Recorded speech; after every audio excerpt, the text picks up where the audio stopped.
Hello, Year 3, and welcome to our final reading lesson of the week. We're looking at Chapter 8, the day of the contest, and it's really getting close now to the end. Our learning objective is to explore how the author describes the settings to create tension.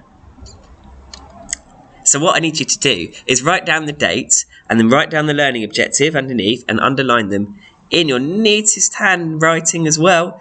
Underline them with a pencil and a ruler.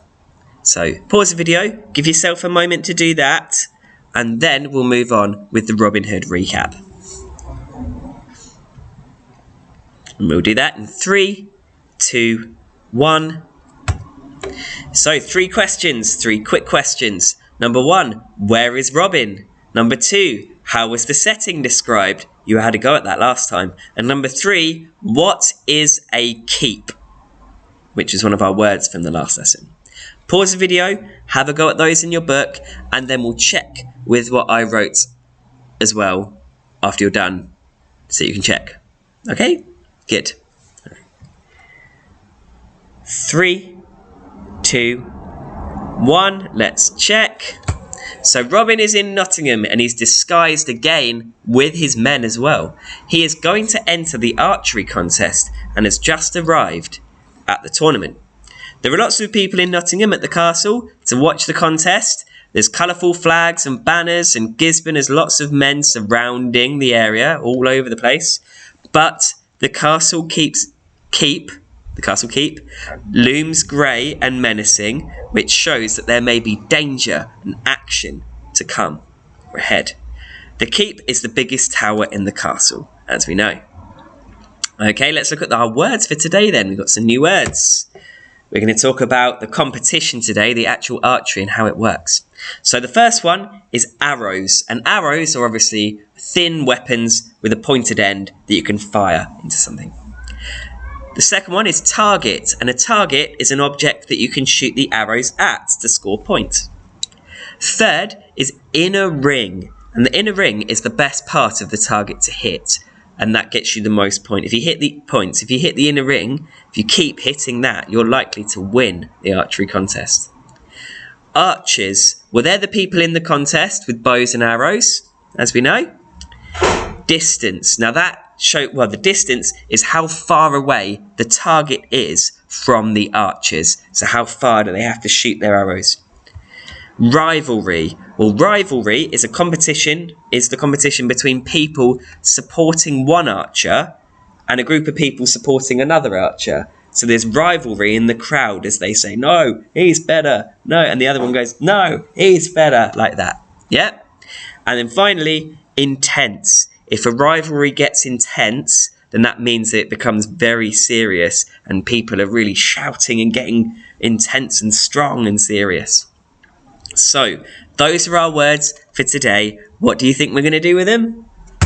That's right, we're going to write sentences using these words. Not those words, but these words. So what I want you to do is write down sentences with those, and then I'll show you the sentence that I wrote. So pause the video now, and then after that, we will have a look at mine as well. And we'll do that in 3, 2, 1. So this is what I've got. Robin aimed his arrow at the inner ring of the target, determined to defeat the other archers during the intense rivalry. So I've managed there to get 1, 2, 3, 4, 5, 6 of our words in. You don't have to get as many as that in, but if you can manage to get 3 of our words there, which are down the bottom, then you've done very well. And we're ready to move on with the rest of the story for today. So this is where we are then. We are outside the castle walls and the contest is getting ready to start. Lots of people are there, lots of banners, and lots of Gisborne's men waiting to capture Robin Hood. So page 58. The men-at-arms, and knew that the knights would not be far away. At a signal from the sheriff, a trumpet sounded and the contest began. First came the shooting at an ordinary round target set 200 yards away. Each of the 80 archers shot 3 arrows, and any who did not place 2 shots within the inner ring did not shoot again. Then the target was placed at an even greater distance, with only 20 bowmen left. Until only 20 bowmen were left. This broad target was then removed and a narrow one set up. 10 failed in their first attempt at this, and when it was moved back even further, all but 4 missed the mark. Dickon of Trent and the tall stranger were using the Saxon longbow, while Hugo and William Tyrrell used the short military bow of the Normans. Rivalry in the crowd now grew intense. And there they are. There we have the hooded stranger. Who do you think that might be? We've got the Norman captain Hugo. Do you remember? He was all in white, sheriff's clothes. We've got William Tyrrell in the blue, because that's Gisborne's livery in his uniform. And then finally, we've got Dickon of Trent. He's a new character, but he's also a Saxon, like Robin Hood. And we can tell that because he's carrying a longbow, and so is Robin Hood, whereas the Normans have a different type of bow to them. Okay, great. Your questions then. Firstly, what sound was made to begin the contest? Why did the targets keep getting moved back? Which word in the text shows that the crowd were getting excited? And finally, look at the pictures of the archers. That shouldn't have a question mark, but never mind. Why is one of them wearing a hood? Why do you think?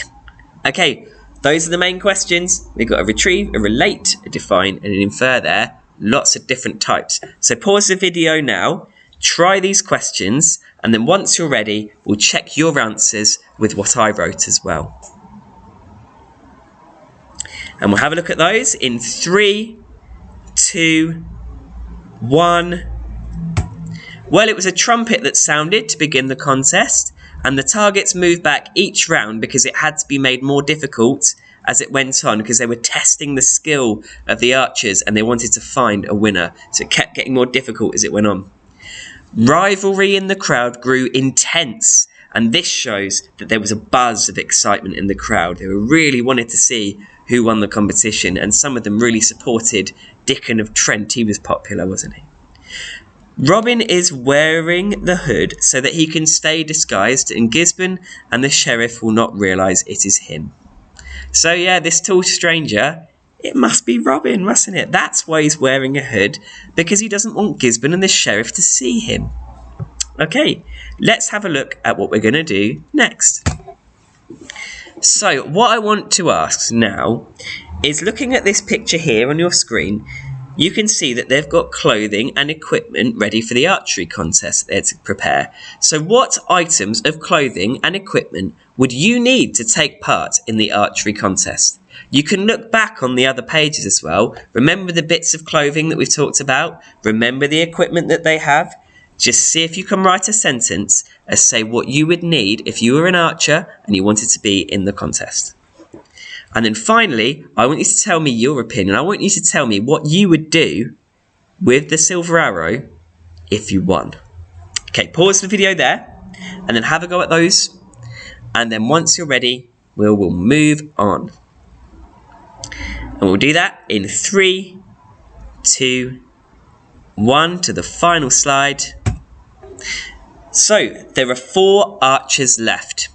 2 of them are Saxon and 2 are Norman.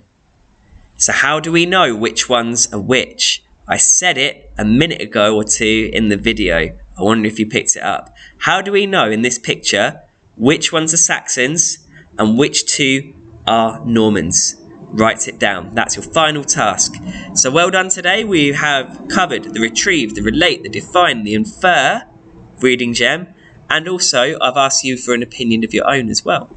So well done. So come back next week on the Monday, where we'll continue our adventure and we're going to find out exactly how this archery contest finishes. Well done, everybody. Goodbye.